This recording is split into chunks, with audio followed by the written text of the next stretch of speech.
Hi everyone and welcome to Adobe Live. I'm Flynn and I'm very excited to be joined by Adriana Picker. Adriana, how are you? Hi, I'm good, thank you. Thanks so much for having me. Yeah, this is awesome. We've been chatting for a while about getting you on. Obviously, this is with in partnership with the Jacky Winter Group, who has given us access to some of their phenomenal artists, including Adriana, which we're very, very excited to hang out with today. Thanks everybody in chat. Those that could stick around after Stephen's awesome session that we just finished. Amazing Grace, it has been dubbed on Twitter. Pretty hilarious.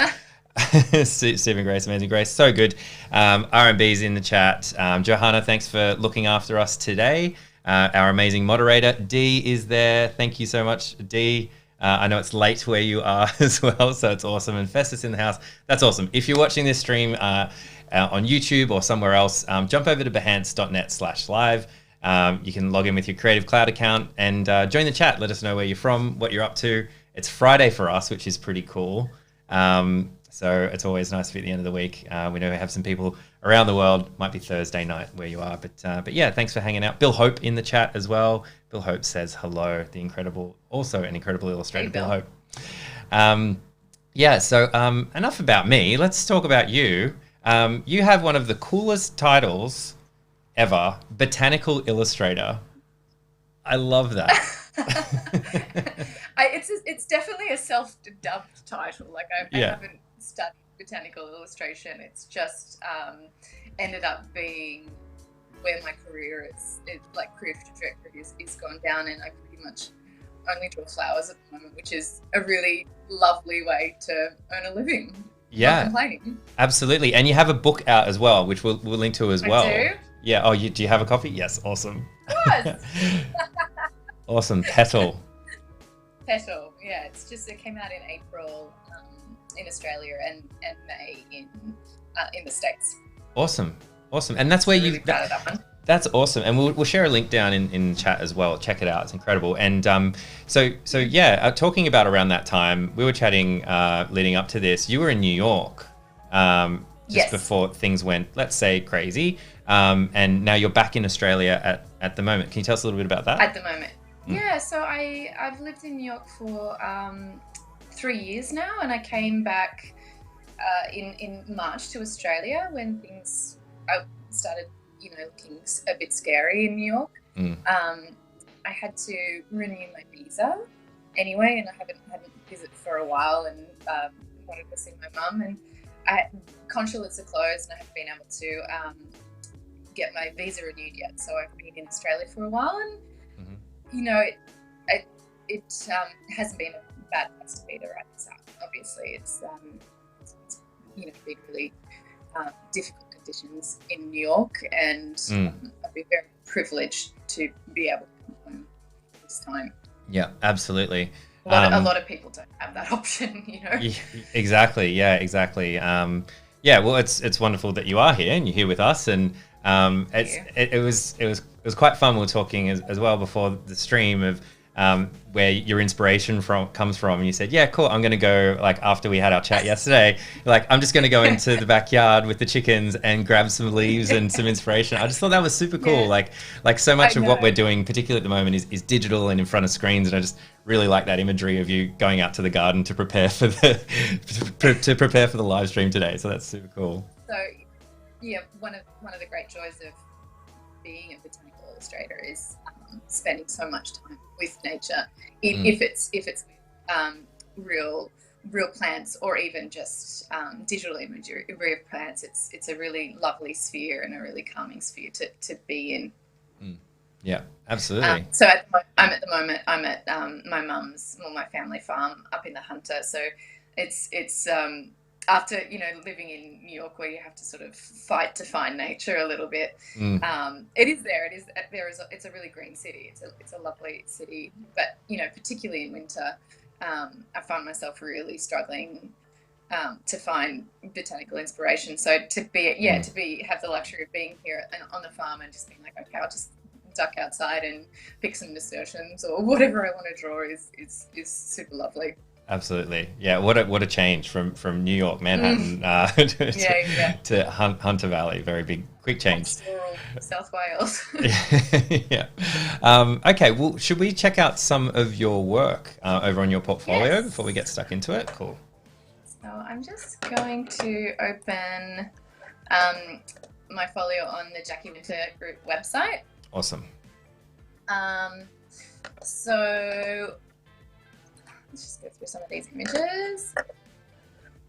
This is a project that I did for Jura League for Chinese New Year earlier in the year, which was really lovely. It was like a mixture of Australian botanics and botanics that had significance for Chinese culture, such as peonies and cherry blossom. They're like lucky flowers. This is some more work for Jura League for their Mother's Day campaign this year. That's the print from this artwork. This one here. So I made that as like a full repeat pattern that we're going to be talking about more about today. Cool. So the client could use it in a whole lot of different applications, in-store, website, also on the product, which is what we're seeing in this one. And they only used it as a small portion of it for that. That's the artwork for the Chinese New Year for Jura League again. Jura League. This one was one of my favorites. So I did the artwork for their special edition.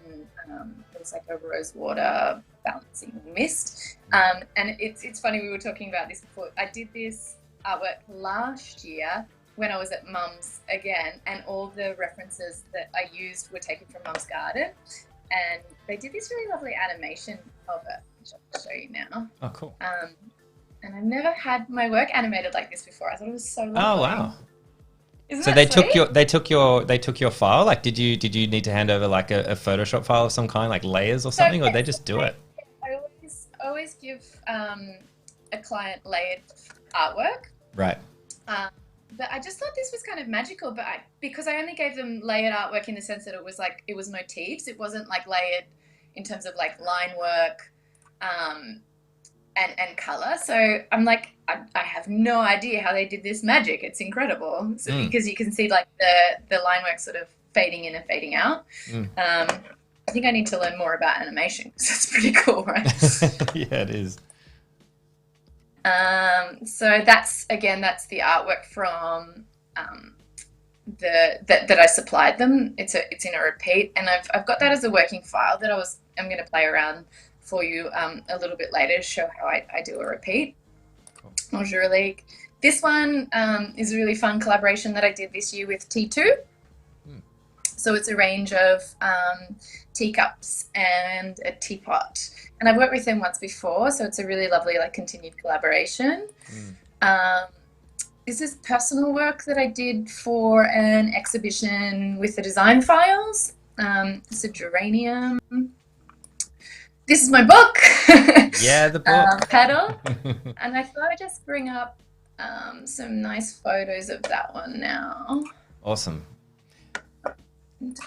And so your work, like there's so much vibrant color. Like, do you get the color like from the? You're like, yeah, it is. Do you get like obviously you're getting the inspiration, the color from nature? But yeah, like where's your color inspiration? Like, where's the palettes come from? I like to use I like to sort of augment color. Sorry, why isn't this looking through? Oh, here we go. 1 second. Sorry. Yeah, I like to definitely get color inspiration from nature, but I also like to augment it and make it like brighter and proper and more contemporary, because I like to think that my work, like I like my work to stand out from really traditional botanical illustration. So I sort of like the sense that it's like magical realism. So it's an augmented version of that botanical, rather than just, because what else am I going to bring to the artwork if it's just, for me, it's not as interesting. You could take a photograph, right? So I want it to be right. yeah, I like playing with color, and I like playing with composition particularly. I mean, like this example is a camellia that it's like the motif's like right in the middle of the page, which is sort of a bit traditional in terms of how botanical illustration is represented. But then this is a really good example of, I like to do full bleed images, because I think that brings a sense that you kind of like peering through a garden, and it's a bit more atmospheric than just like one thing on a page. And I think that sort of makes my work stand out from just botanical, like, you know, sort of traditional botanical illustration, which is more leaning towards like a scientific study. Right. It's about, you know, getting information across to an audience about, you know, correct information across to an audience, whereas I want to be emotional and lush and romantic. And there's some artistic license in there. Exactly. There's definitely artistic license. Like this one, the right hand page, like you don't see that kind of line work on a hydrangea. Right. This is another type of hydrangea, which is really cool. So the book is broken up into 27 chapters by plant family.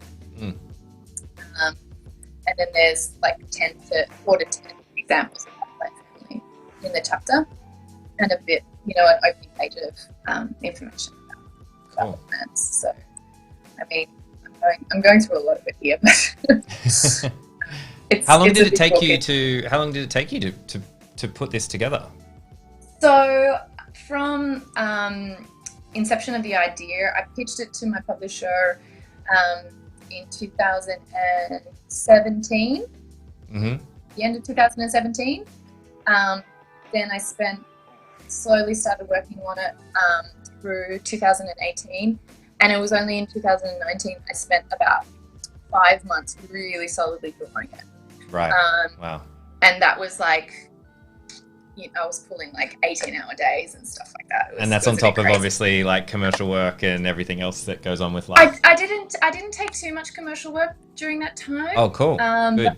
But I definitely did do other jobs. But I tried to focus as much as I could on the book. But it was a real. It's, you know, over 200 illustrations. So it's a big project. Big project.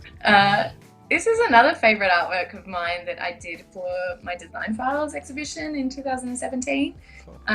It's a nasturtium, and again, it's sort of like showing here like augmented version of the leaves, like they're not realistic at all, but the shape is realistic. That's an artwork from my second colouring in book. So I've done 4 books in total. The first 2 were colouring in books. The third was a book of cocktail recipes called The Cocktail Garden. This is my first commercial project that I did with the Jacky Winter group. It was for Australian Vogue, their fashion night out. Like I did the branding for them, which was great. Cool. Did you get invited? I did, but it was just when I was moving to America, so I couldn't attend. It was like one of my first really big jobs, and I couldn't get the benefit of it. This is my third book, so it's The Cocktail Garden, which is a book of cocktail recipes that I did with a lovely friend of mine, Ed Loveday. Cool. It's all botanically inspired cocktails. And it's still kicking around, like there's still copies available, which is great. Oh, look, little portrait of me and Ed. It's great. Can draw people. Don't do it. This is an artwork that I did for Moleskine. I had a really great time. I got to paint their corporate headquarters in New York. They have this like the world's biggest Moleskine. It's huge. Oh, right. I think it's like 6 foot by 6 foot or something like that. The notebook, like for those playing at home, I don't know. So the notebook. So they have like a giant one somewhere. They have a giant one in their corporate headquarters that they get artists to paint in occasionally. So that cool. That was a really fun one. This is one of my favorite artworks I've ever done. Actually, this is for it was for an event for Planned Parenthood New York. really fun. Cool. So is this a physical mural? Like, are you creating it digitally and then putting it up, or are you painting on the wall? What's happening? This was printed out. Digital. Yeah. Yeah, so I do occasionally do murals, but this one was a digital print because of timing. It's artwork from the design files again. This is my first collaboration with T2. The T2, yep. Yeah, so I did this one was a limited edition teacup and saucer, and they just they do the branding so beautifully. Like everything is just done so with such class and consideration. Like the whole box was so stunning. This is a project that I did for Barangaroo, some artwork for like the stores there. Same thing. I used to do a lot of illustrations of like food illustrations. This one was for Gourmet Traveller, Australian Gourmet Traveller. So that's kind of like the only, I don't do much editorial work. This is kind of the only time I really did editorial work. I did one piece last year for the Washington Post, which was really fun. It's just some custom work. That's a mural that I did in Brooklyn in Industry City. I think it was 2017. Oh, cool. That's the same mural. That was really fun. It's just like my mural style is a little bit looser than obviously my digital work because you can't, it's, you know, it just has to be a different style. Right. Have I gone on for too long with my folio? It's probably the exact amount of time. I think maybe we should jump in. That's a good call. There was a bunch of questions, but maybe we could jump over and we can start and we can get to some questions in our Q&A. So in about 30, cool. a bit over 30 minutes, we'll have a Q&A break. But yeah, let's jump in. So okay, awesome. I noticed that you're using AstroPad there. So you're using, do you want to tell us about that setup, the setup that you've got? So at the moment, I generally just draw on my iPad, but just for this situation, I thought it'd be easier for the workflow to just use AstroPad. So it's an app that enables you to control your desktop off your Mac or your your iMac or your laptop with your iPad. And I like drawing on my iPad a little bit more than a Wacom, just because I think the sensitivity is a little bit better, so that you can vary line weight much easier. So what I wanted to do today is, this is the working file for the Jura League repeat. We're going to come to back to that later. But what I wanted to sort of go through today was my process of, from sketch to, just really quickly from sketch to final line work. I'm not really going to talk too much about colour today because that's a bit of a different, that's a whole nother stream. Yeah. So this is an artwork of a nasturtium. You can still see me, right? Yep, we can still see you. Yep. So this is like the actual specimen that I drew that little sketch from this morning. So I just wanted to really quickly, that's the first sort of sketch that I would do. Right. And now I'm going to go in and start doing the final line work for it. So will you lay the flowers, lay the foliage flat? Will you put it in a vase or hang it from something? I'm curious to how you pose your muse. Yeah. So I take, I generally will take a whole bunch of reference photos. So let me show you all of the ones that I took for the work that I was going to do today. I went out into the garden yesterday and was like, I'm going to do all this new work for the thing with you guys tomorrow, but I was reminded of how long my work actually takes me. So I generally like to take a whole lot of reference shots. This is a drawing that I did last night from the stuff that I found in the garden of a fig.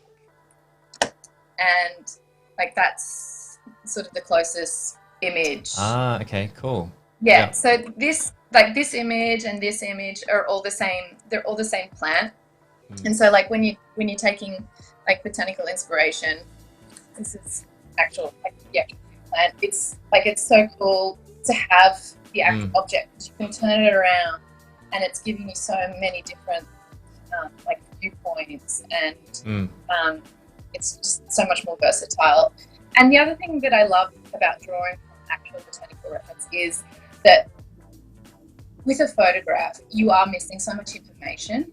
And so when you have the real thing, you can really look at it and observe, because like 50% of drawing is about observation, right? Like that's something that's become, really clear to me along my career.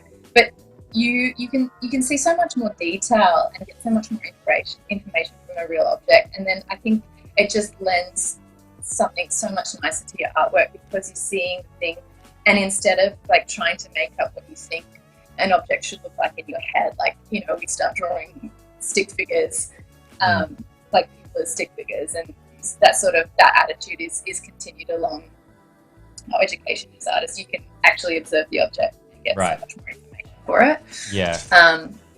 So this is like, I take so many reference photos from so many different angles before I decide which one I'm going to use.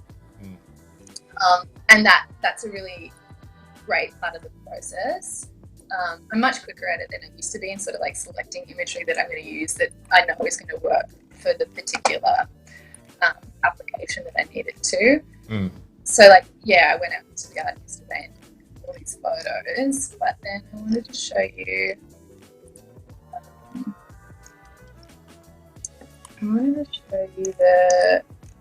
so these are like the photos that I took of a nasturtium. So like I took heaps, right? And then I'll go down, and from that process I'll select like a couple that I want to use.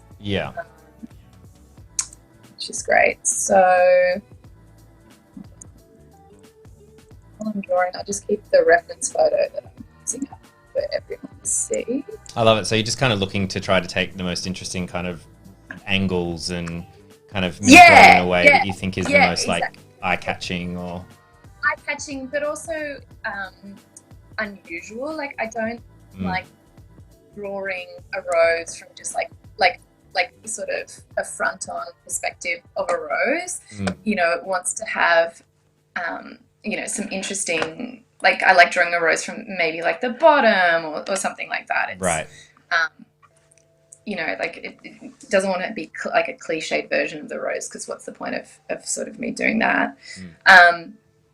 So now, so I've got like this, my rough sketch that I've already done, the inspiration image that I'm drawing from, and I've got a new layer over my my sketch layer, and I'm just gonna go in with black and start the final line work.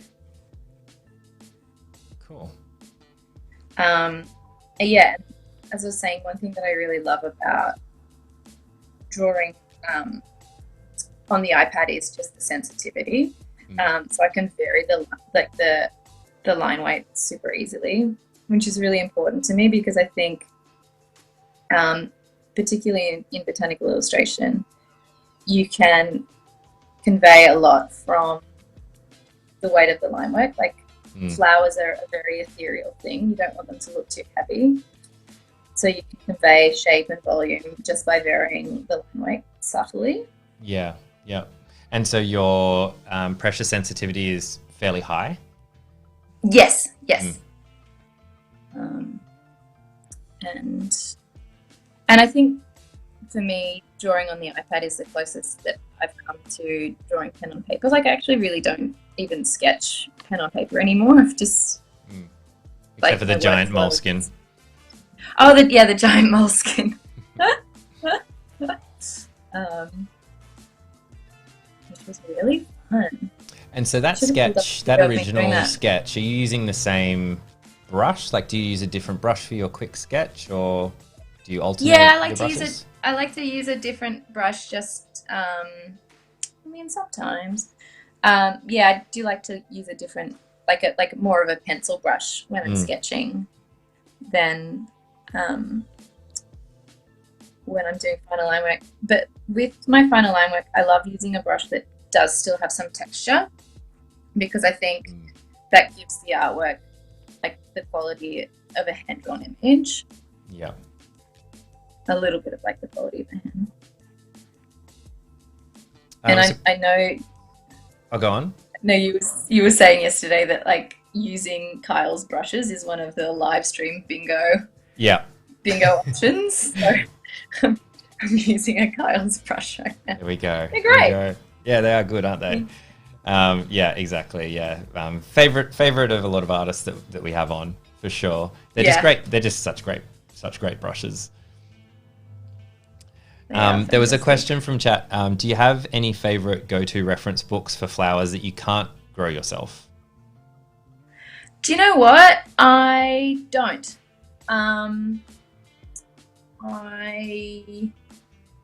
So one thing that I do have is a really extensive personal library of photographs that I've taken over like 10 years of plants that I want to draw. Oh, wow. Yeah, and over the years they've been categorized by plant type. So it's something that I can go back and use. And I like, my iPhone is just full of plants that I want to draw. But, you know, obviously there like particularly like for the book, there are rare things that I have never seen before or couldn't find. And I generally, you know, will do a quick Google search and try and sort of piece together a couple of references of that plant. And I imagine I don't have a lot of books. Oh, interesting. So I imagine with except for your own, I imagine with except for my own.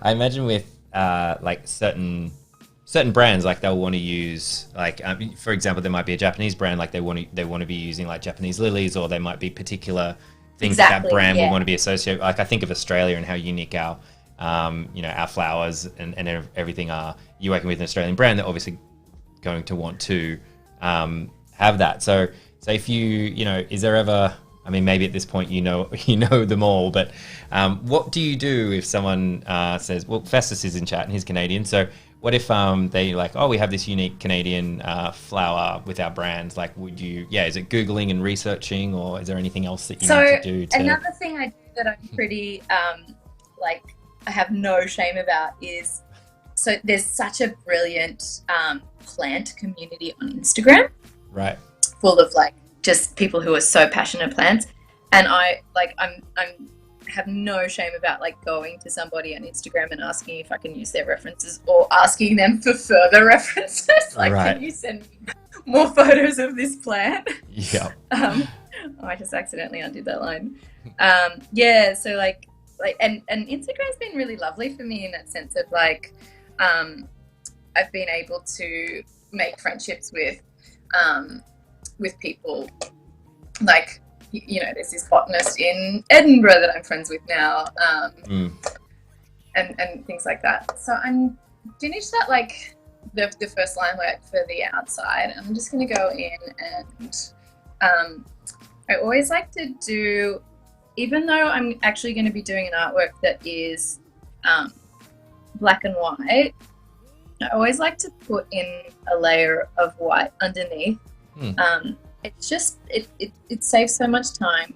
Like, it seems like it's a little bit of extra time now, but it saves so much time in the sense that when you're going to do your repeat, you don't need to erase any line work, which can just get like to be a real hassle. So you've got that extra layer underneath your line work to work with. Oh, interesting.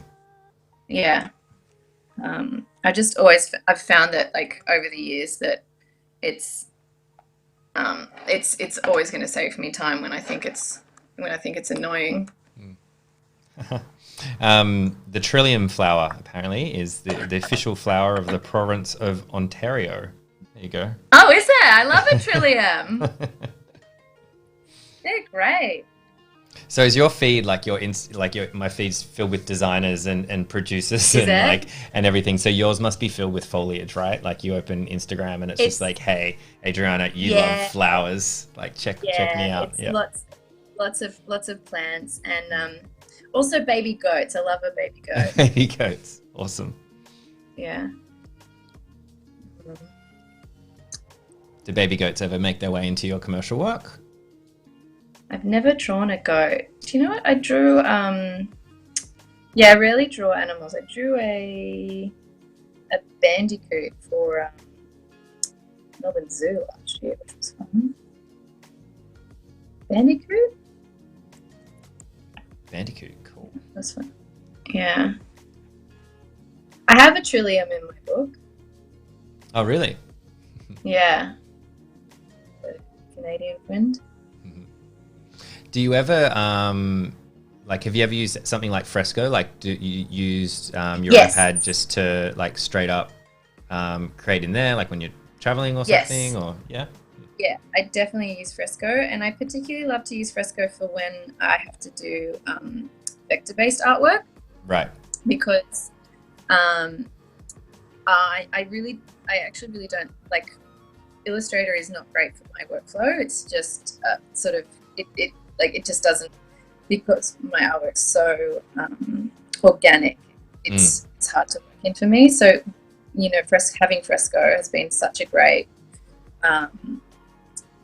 it just fits into my workflow. Like I can use the Apple pen in the same way that I would draw pixel-based artwork. So yeah, I really like Fresco particularly for doing vector stuff. It can have the variation of line weight, which I hadn't really found it was easy to do in Illustrator before, like with the Wacom. Yeah. It's just you're kind of relying on those brushes that automatically give you weight variation, but you don't have much control over it.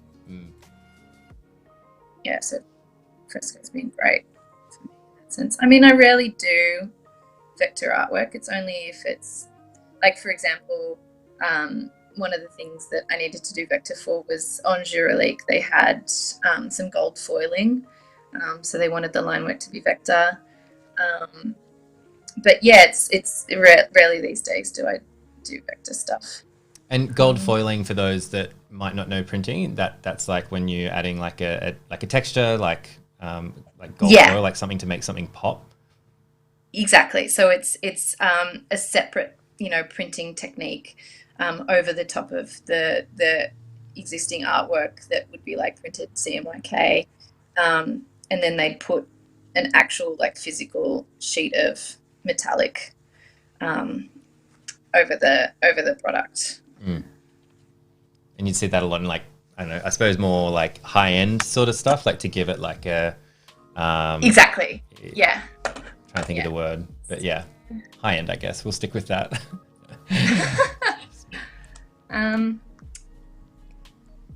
Yeah, so like illustration isn't the fastest process.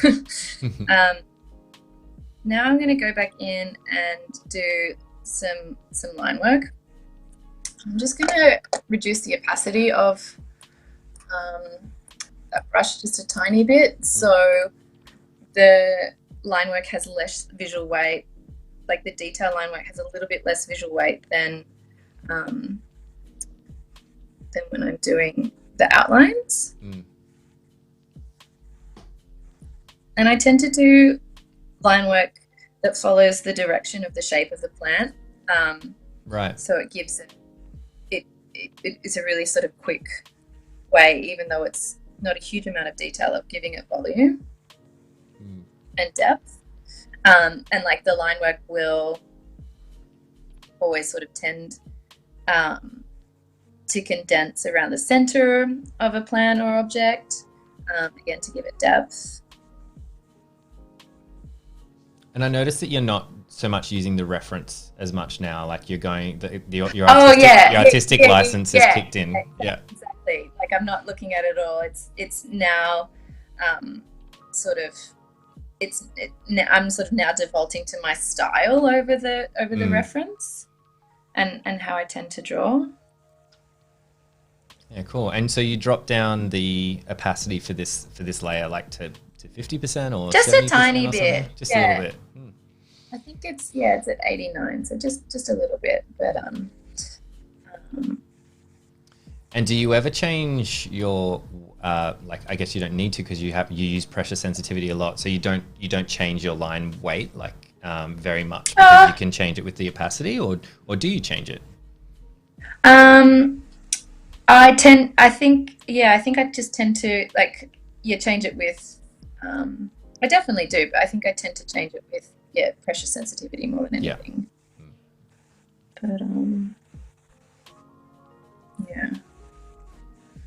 This is looking a bit rough, but, we'll continue. Well, there's always the live stream version. So the live stream version is, it's so funny. We ask people to come on. We're like, cool. In like an hour, can you show us what you do? Show us how you do it. Tell us what you're doing, and all that sort of stuff. Like in a much shorter amount of time. So yeah, It's a bit. I mean, it's a bit intimidating, but especially because I'm like, is everybody bored right now? Like, I could be here for 4 hours doing this one plant. No, it's what we're here to see. There was a question, besides flowers and baby goats, what else inspires you in your work? I think definitely color. So seeing color in, like color trends in, interior design. I really love interior design. I would love to do like a wallpaper or something soon. Definitely like color is a really big inspiration, particularly because I use it in the sense that I love to augment and change color in my work. Other artists' work is obviously a great inspiration. I have a friend here in Sydney, Laura Jones, who does the most beautiful oil paintings of mostly botanical work. It's always lovely to see other people's work and get inspired by what they're doing and what they're interested in. Just like main inspiration is definitely nature, and I spend a lot of time, bushwalking and just I've been gardening a lot while I've been here with Mum, which has been really lovely.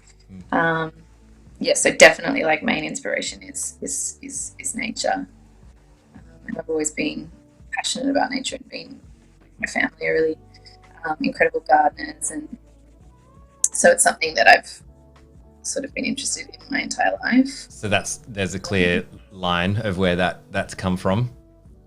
Yeah, definitely. Right. So that's sort of where I'm at with this little guy now. Cool. That was actually like really quick. I mean, you put that together very, very it's looking pretty rough for me though. So.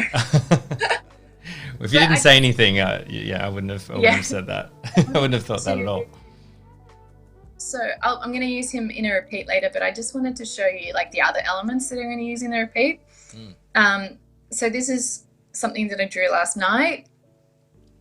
And then here's some pieces that I drew. These are sketches that I drew for a client last year, so I thought it'd just be an interesting thing to show everyone, like sketch stage, as opposed to like, you're always just seeing final art of artists. So this is like sort of a stage of sketch that I'd sent to a client for approval. They're all in different layers here. So so the client could take them and like move them around and use them for whatever they needed to. And so this one's a hibiscus, and then I did some cannabis, and I'm going to use these in the repeat later. And I did an orange as well. And cool. So I always draw like elements separately. Yeah, I was like going to ask you about that. Yeah. And that's really important for me when I am like putting artworks together, because it allows so much like versatility of one single motif. Yeah. You can do so many things and make it look so different. Like, so you don't have to draw so much. You can just change the elements, you know, flip them, turn them around, and they look like a completely different thing, which is, cool. you know, really time saving as an artist. But I just wanted to go back into this one and show you like where I would put, like, as you can see, there's not much. There's a little bit of line work here, but like in comparison to this big one, there's not a huge amount. So I just wanted to go in and put a little bit more like line work in some of these motifs. Cool. And I was just thinking, I mean, you've got the book that would have been printed in CMYK, but like, is a lot of your work, do you work in CMYK most of the time because most work will be printed, or do you work in RGB or switch around? Sorry. I work RGB because I work on screen, and then I would send like final art to a client in CMYK. Well, you know, depending on the application. If they were going to, if it was for like social media or something, like obviously they're going to use it in RGB. But yeah, generally I would send a file to a client in CMYK. Cool. But you know, like we work with, you know, such great agencies and stuff that's their they're pretty on, like my clients are pretty on top of those requirements. Have you ever sent something off, like ever sent something off and then like seen the printed version or something and thought, oh no, like what happened to my colors, or what happened here? I mean, yeah, I think one of the problems for me with printed work is I love to use magenta. I use a lot of magenta. And magenta's like quite hard to print. Like it's notoriously hard to print. So like my book, my PETAL, for example, has a lot of magenta in it, and it like I'm not hugely happy with how some of the magenta came out. Like it looks a little bit dull to me, but I like particularly bright things. So I would have guessed that magenta would be easy to print because it's the M in the CMYK. Well, I found that for me, like, well, for the problem area has been like the really bright pinks. Right. So maybe I'm speaking a lot of bullshit, but right now, but yeah, I'm sure you're not. I guess it just like it's not. Yeah, I just would have assumed. It's just like just turn all the colors off, print pure magenta, everything's going to be fine. Yeah, right. Okay. Yeah. Oh no, but I'm sure I'm wrong. I should look more into that and actually find out what the issue is so I can correct it in future. So what I'm doing here is I'm just adding a little bit more detail into the turn back of the petal, which is something that I kind of like to focus on. So you called it the turn back? So see how this petal is folded over? So it's the underside of the petal. It's just like sort of like a bit of a design feature that I like to play around with. That makes the composition of a flower a lot more interesting than just having that petal like fully open. Yeah. One of my favorite things about doing botanical work is, I don't like that, is how you kind of get to feature like the little imperfections. Like that's one of the most interesting thing for me. It's like this hibiscus that I picked this hibiscus this morning. So I'm drawing a hibiscus now, and this is another example of it. And like this for me, I'm going to draw later because it's just like all the little holes in it and everything are just like utterly perfect. I really like sort of highlighting imperfections, and I think that gives real character and interest to a drawing rather than drawing something like the idealized version of it. Like we see a lot of that, in photography and advertising and imagery, and I just don't, I don't need to be putting out those kind of images. So just letting you and chat know, we've got about 5 minutes until our Q&A. So if you guys do have questions, throw them in. I'll let you know when we get there, and we'll chill out and we'll have a chat. Awesome. I mean, you're doing very well at answering questions as we're going along anyway. Yeah, it's a bit hard to shut me up, Flynn. I'll tell you what, it's an awkward live stream when someone doesn't talk for 90 minutes. So it's good. It's good. Really? Does that happen? No, that's never happened. It would be weird though, right? I was like, okay. It would be weird. Where is that one? You can get one word answers a lot of the time though as well. So that's always a thing that can happen. Yeah. You're doing very well to talk around your thinking and everything. Love it. Yeah, well.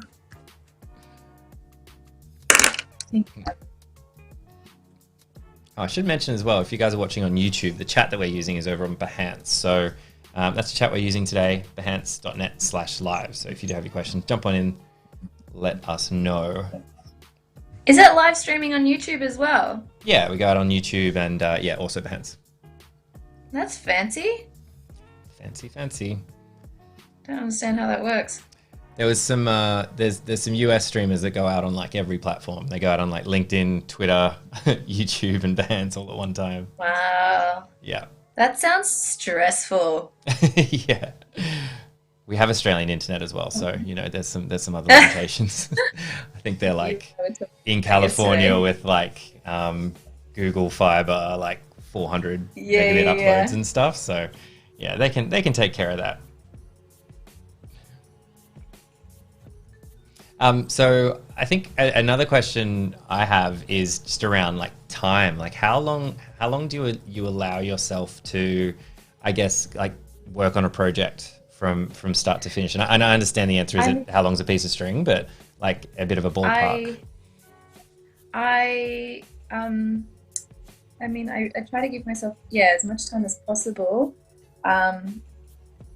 Huge apologies to all of my previous clients here. I'm really bad with the deadline. I'm getting better, but I just like, it's sort of like with an artwork, I love just fussing over it and like refining things and stuff. So it's kind of really hard to stop. But like for example, when I was finishing the book, there was points where I was trying to finish 11 artworks a day, which was it's just like utterly insane for me. So yeah, my process has definitely got quicker, but like this fig that I did yesterday, that took me from start to finish. I think that took me about like 3.5 hours. Right. Wow. It was like 2 movies. I watch movies while I draw. 2 movies. So like you can see how much from that perspective you can see how much time there is in this artwork. Then like that's so many motifs. So that it's a lot of time in that artwork. When you think about that being. Yeah. So, that's like Lord of the Rings and extended version. it's the whole season. It's every season of The Sopranos, basically. Right. Yeah. Doing a Harry Potter marathon and working on a project. Yeah, I don't know. Harry Potter's not really my jam, but but The Sopranos, huh? So Sopranos, I've watched The Sopranos quite a few times. Okay, good or bad ending? Without, I suppose it's been a long time for spoilers, but do you like the ending or do you hate the ending? Because people tend to fall into one or the other camp. That's a good question. It definitely felt right to me. Yeah, I do like it. I like the ending. Like it. Yeah. But yeah, I was obviously sad to see it go, and James Gandolfini died recently. Not so recently, but yeah, that was a real loss. Yeah, it was. Okay, so I'm just gonna quickly go in and do some line work in these leaves.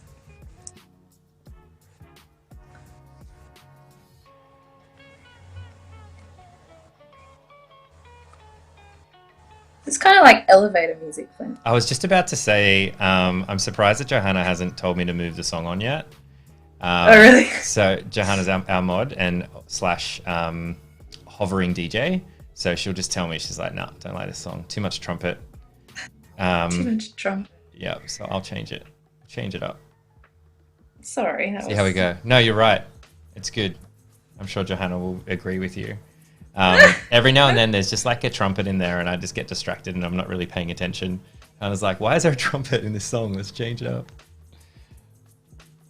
Not a fan of trumpets?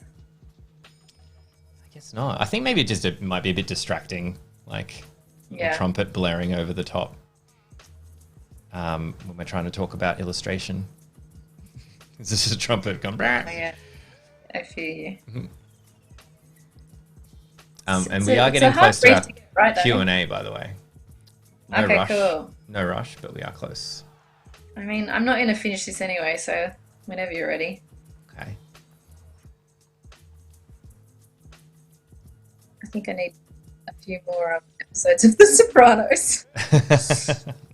We'll just have a watching party, just stream The Sopranos and watch you illustrate at the same time. That's kind of creepy. Didn't mean it to sound creepy. Maybe we'll just segue into Q&A.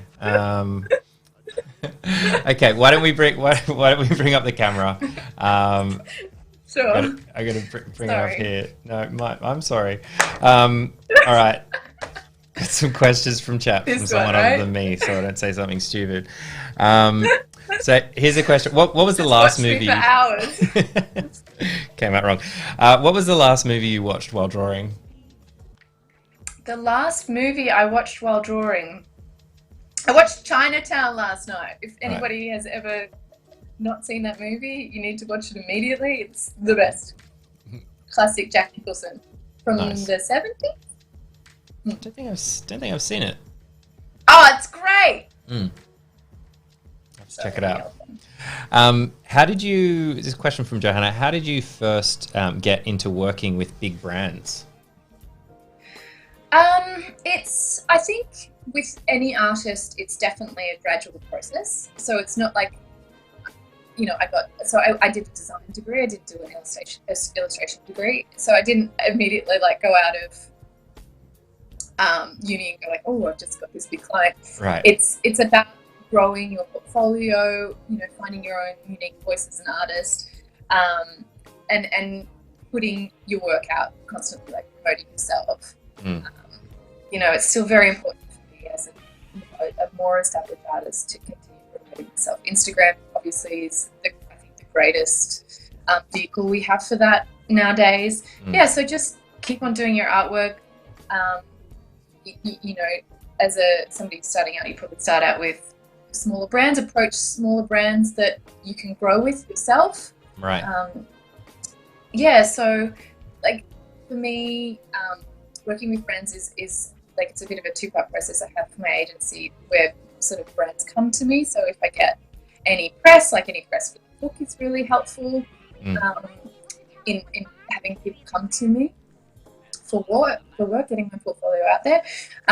But also I do approach brands that I want to work with. So I'll do outreach myself, which I don't think, I don't know if a lot of people talk about that very much. I think it's a really important part of the business as, a creative and illustrator is reaching out to people and doing that.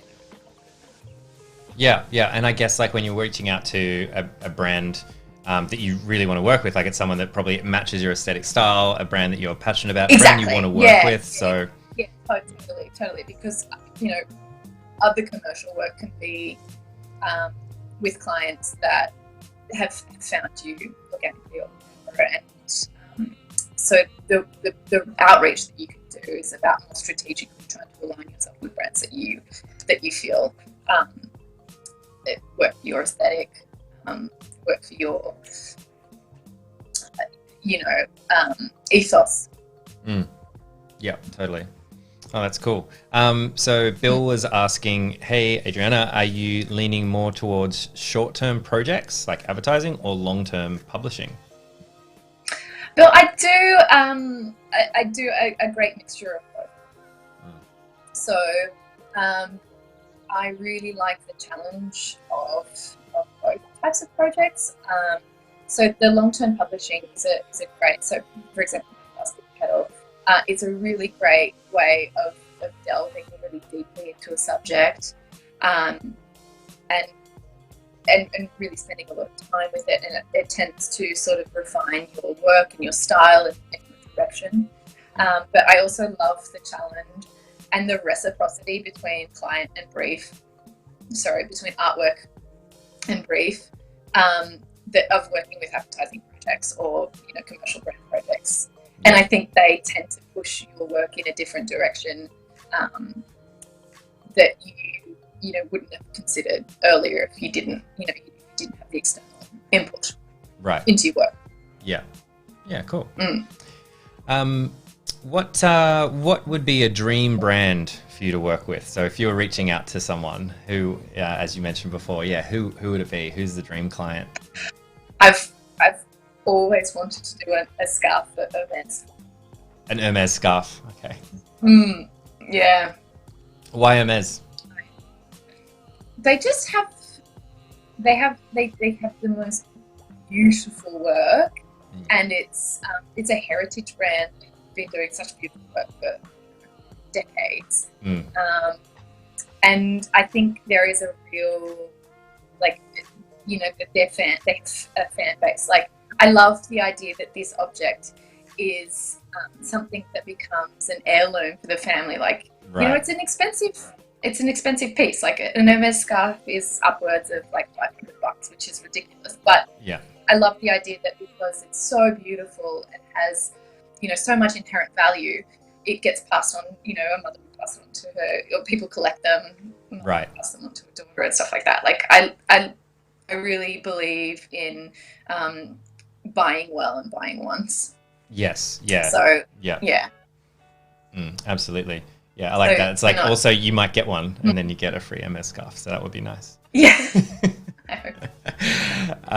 That's super cool. That's super cool. What's a brand that you've worked with already that was like a dream client? I mean, we were talking about Australian Vogue before, and a lot of like very premium brands. Definitely was one. I really loved working for Planned Parenthood in New York because I have like that's a cause that's really close to my heart. So like access to healthcare for women and access to abortion services for women is something that is really important to me. So to be able to support them with my artwork was really great. Yeah, absolutely. And that's what we were talking about before. Oh, sorry, go on. Particularly as an Australian living in America, just thinking about, like we take our healthcare system. It's not perfect. We do have a lot of privilege here in terms of access to healthcare. So thinking a lot more about that and what that would be like as a person if I could have the same privileges. Made it even more important to me. Yeah, and we're talking about those brands and projects that you want to work with. Like it's what we want to do, right? Like you want to be working with brands that you align with and work on projects that you're passionate about and proud of, and having an impact of within that space is kind of like a winning on every angle, I suppose. Yeah. So Bill has another question. I always love Bill's questions because he's an amazing illustrator as well. So he has that like inside knowledge of working in the field. How do you balance the fast money / slow money of those two kinds of projects? Which I think we're talking about like the short-term projects and then long-term. Ooh, that's a question that's like delving into my financial literacy.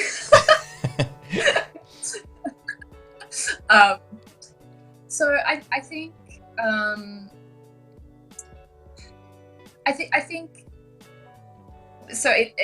It's actually like publishing is great because you not only get an advance, but you also you get paid royalties. So Right.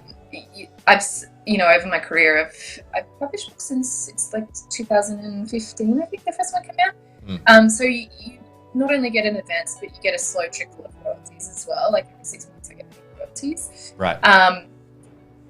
And so that's helpful, but also the advertising jobs that I do tend to be them, they're fast, but they're also the higher paying ones. So yeah, it's sort of this way up of what jobs do I want to do that are creatively fulfilling, and then what jobs do I need to do to just pay the rent? There's jobs I've done that are definitely not in my folio. In the folio, right? Yeah. We all do. And they don't need to be, Yeah. like not every project has to be, your most beautiful one. Like sometimes you just got to, I'm a working artist, I'm a commercial illustrator. I do work to pay my rent. Yeah. Sometimes it's work. So sometimes it's work. I don't know if that quite answers the question, but yeah, it's definitely, it's for me, like finance is definitely still something that I need to, I want to gain more literacy and don't we all? Understand more. Yeah. Yeah. I feel like we all need a family member who is like a rock star accountant. Just a CPA. Yeah. Exactly. Okay, cool. Well, just conscious of time, maybe we'll jump into part 2, just so we don't run out of time today. So we've got about 25 minutes left. But thank you so much for answering those questions. Thanks for the great questions, guys, as well. They weren't they? Really lovely. I'm thinking. So I'm going to screen share again, yeah? Yep. Okay, jumping over to you I don't know that I really... Oh, right, sorry. No, you're good. Perfect. I don't know if I really got into as much sort of detail as I had hoped with these things that I was drawing. But so what I want to do now is sort of walk you through my process of making a repeat, which is something like a sort of technique that I've been using since I used to work as like a illustrator for textiles. So in that sphere, and that's something that I studied at university. So I'm going to use some of these elements that I was showing you before. The first thing I'm going to do is create a new file, a new document. Mm-hmm. I'm just going to make a square because it's going to repeat seamlessly from side to side and top to bottom. Right. I'm just going to make a square at 40 centimeters, 300 DPI, RGB at the moment. And then first thing I'm going to do is just create a background color. So I'm going to choose pink because that's my go-to. Do you, with the back, I noticed with the other ones, yeah, you never really have a white background. Is that like, you just don't like to? I really don't like using white in my, It's awesome. I don't like using white in my work. I just, like, there's not a single white page in PETAL at all, and that's my favorite thing about the whole book. I like that a lot. I think there's enough white in life, you know. So I'm just going to change the background from the background to a layer. So I'm going to make that a layer rather than a background. And I'm doing that because I want to now change the canvas size. So I'm going to change the canvas size from 40 centimeters to 44 centimeters. And I'm doing that to create space around the canvas that has no pixels. Mm-hmm. So it's like, basically I'm creating, I'm dodging up like an artboard, like that you would use in Illustrator. Right.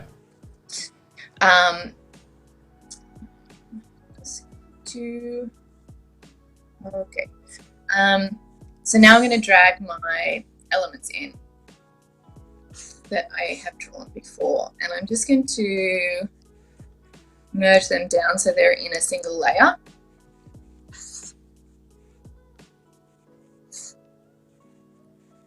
don't care. Don't Yes, I'm just going to put all my elements in to use. Cool. And although we have gone past our Q&A designated time, if you guys do have questions as we're going along, feel free to drop them in. See if we can get them in the next 20 minutes or so. And I really do black and white work anymore, but I'm sort of, I think like clients still ask for it quite a bit, and I think I need to look into doing it. So I'm just going to throw all these in. I think I might use... Johanna's saying it's easier on the eyes as well, not to draw on a white canvas. It is, yeah. Yeah, I definitely like it. And I'm going to use, oh, sorry. I'm going to use these elements all separately as well. So like I was talking about before, that you can get so much more versatility out of one element. I'm missing here.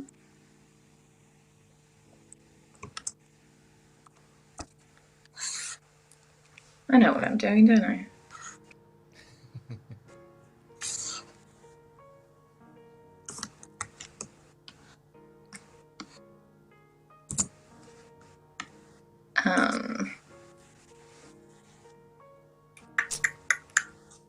Steve in chat was saying Carl T. Webster uses an off-yellow canvas. So yeah, there you go. Even the Carl T. Webster. That's interesting. You always do a pink, which is not surprising, really, is it? I had a so I had to deliver all the files to should we use a little bit of cannabis? I think so, right? I had to deliver all the files to the publisher. We send them to the publisher as like background lists, like TIFFs, like layered TIFFs. Right. And I would send like a layered TIFF with the motif, but also like every background was pink, and I kind of wanted every page in the book to be pink. And that was a point of contention with the publisher, like using way too much pink. So I might just throw in a couple more of these leaves. So did you end up compromising in some way? Yeah, there's a bit of purple, and there's a bit of purple, and there's a bit of blue in there as well, which I thought was outrageous. But was that from their perspective? Was that like an aesthetic choice? Like they're saying every page can't be pink, you should change it up, or? Yeah, it was just like I think they were like, Adriana, like you literally just like it's like I think the visual wait, you can't just have every, like, you got to break it up for the eye, basically. Right.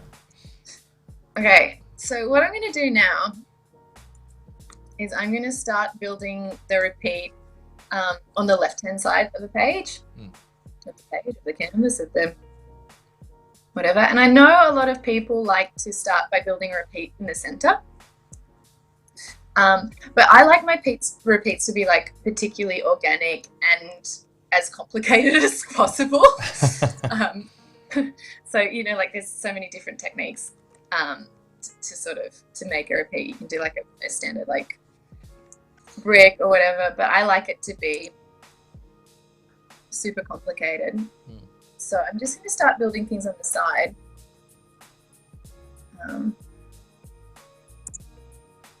And do you worry too much about the scale? Like, I don't know how big a cannabis leaf is compared to a orange or something. Like, that's a very good question. Yes, scale is very important to me.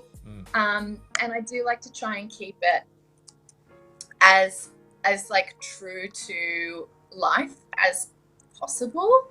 Well, like in scale wise, like I don't use motifs repeatedly in different scales. Like I like them to stay the same scale in an artwork.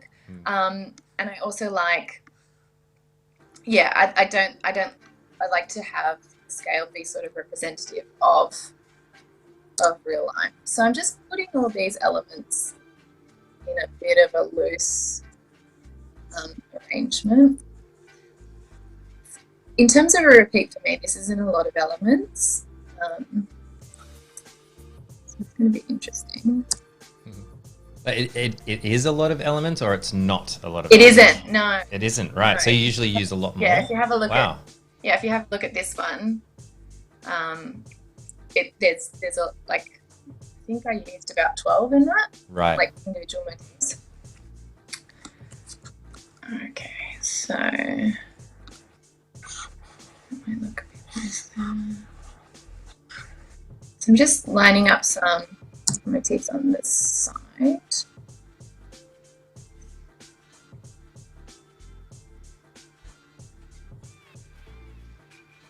And trying to get like the weight. Nice. And I'm gonna like completely do the elements down this side.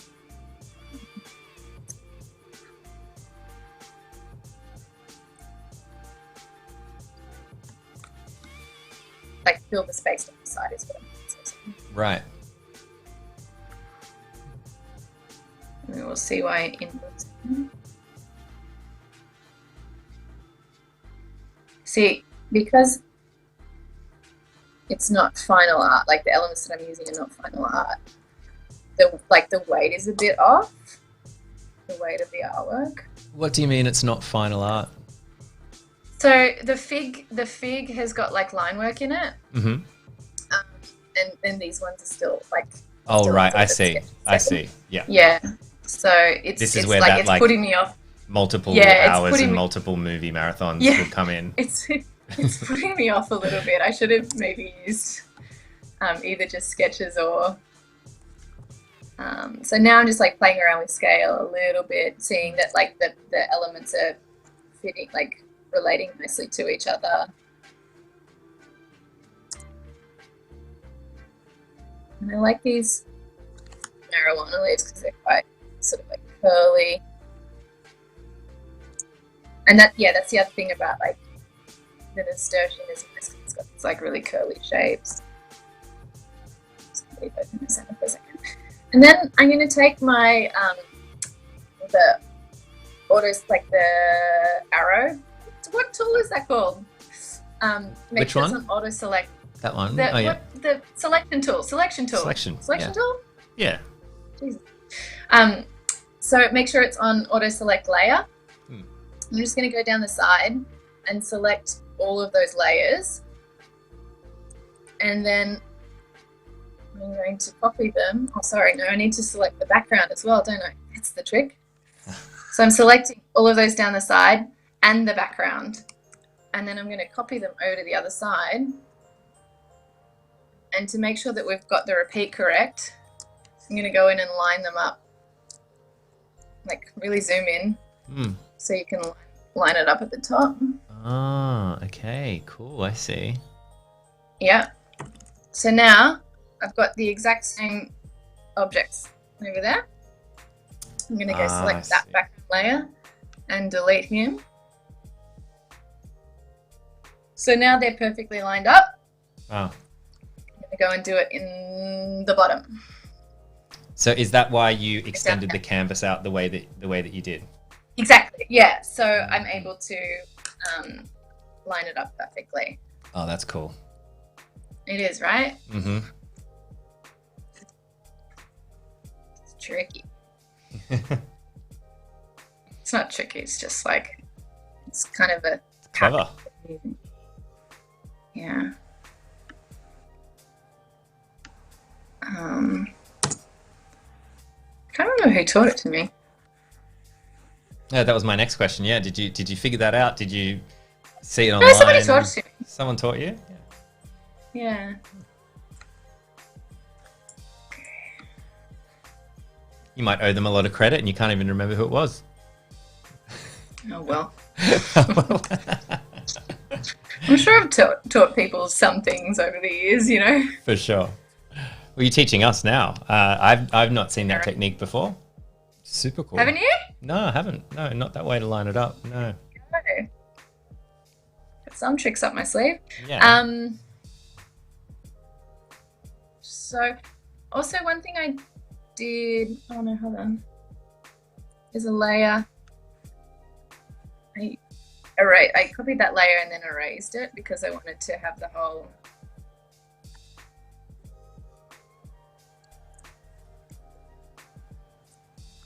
So another like important trick when making repeats is to make sure that, well, like if you're going to reuse motifs, be clever about playing around with them and, you know, flipping them and switching them, so they don't look the same, right, in the repeat, and sort of like catch your eye. so you want to be So like flipping them around and reflecting and things like that. I've reused that one already, but I've made sure I flipped it around. So it's just a kind of like a tricky way of making sure your artwork looks more complicated. You know, that you're getting more sort of like use and value out of elements. Yeah. See, I like that one. That one looks nice there, but it's too same with that one there. So I'm going to get rid of that one for the minute. And then again, I'm just selecting all of the bottom elements that I can see, including the background. And I'm going to put it up the top. And here's the magic trick again. Yeah.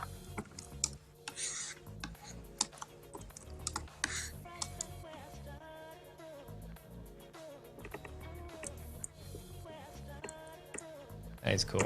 There we go. And then you've got your elements at the top there already. And I can see, obviously, there's bits that I need to like fix. So I'm just going to click on that object and erase that bottom bit.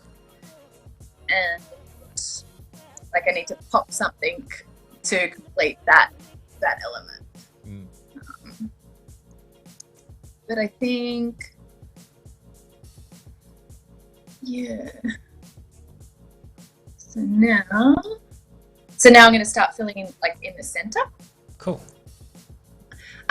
One thing I don't like about this repeat, what I normally wouldn't do is the fig element is repeated too many times. Right. And usually like try and do like another similar element, but we're just for this purpose, we're sort of going to move on. Awesome. Yeah, because you were saying before that you normally have a lot more to choose from, so to play with. Yeah. So this is looking a little bit like Saints, but super cool. I will let you know we've got about 5 minutes left, so it does go oh quick. shit. I know. Just snuck up on me quite a bit as well. Okay, I'm gonna go really quickly because I want to show you one last thing. Okay, cool. Bill's saying, yeah, so cool to see this process. Yeah. Right. It's an awesome process. Thanks, Bill. But yeah, there's just one thing I'd like to finish it and sort of check the artwork and complete it that I want to show you how to do. So like I'm brushing now, just kind of sticking things places that I normally wouldn't.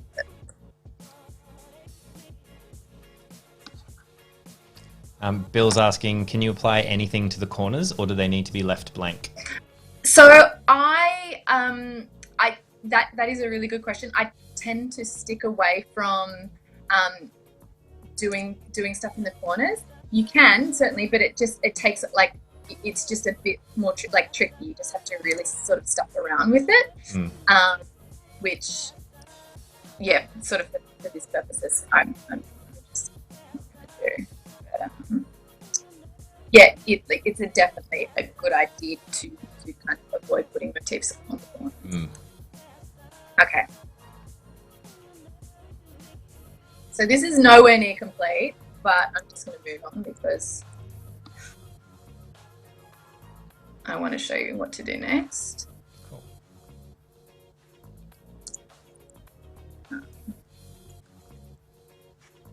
So what you want to do now is just save this as a layered version. So I'm going to save that as layered. Then what you want to do is go back into image, canvas size, and reduce the canvas size to 40 centimeters again. So now we're back at the original canvas size. Right. But you always want to save the layered version first, so you've got all your separate elements, like your whole separate elements. So if you want to change something, you can go back and do that. I'm just going to flatten it all and save it out as a JPEG. Or, you know, you'd save it as like a TIFF or whatever you wanted to use now. Right. Save that to desktop.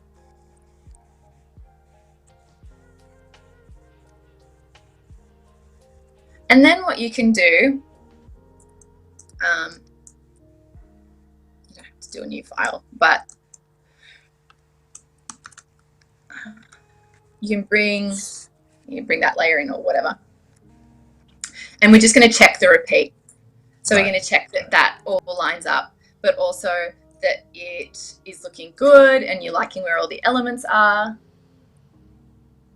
See, that matches now. Yeah, wow. That's so cool. And it's also a really good technique in terms of, like checking that you like the repeat. I feel like looking at a repeat small is really helpful in that sense. See, if this was an actual work that I was doing, like that repeats, you know, too much.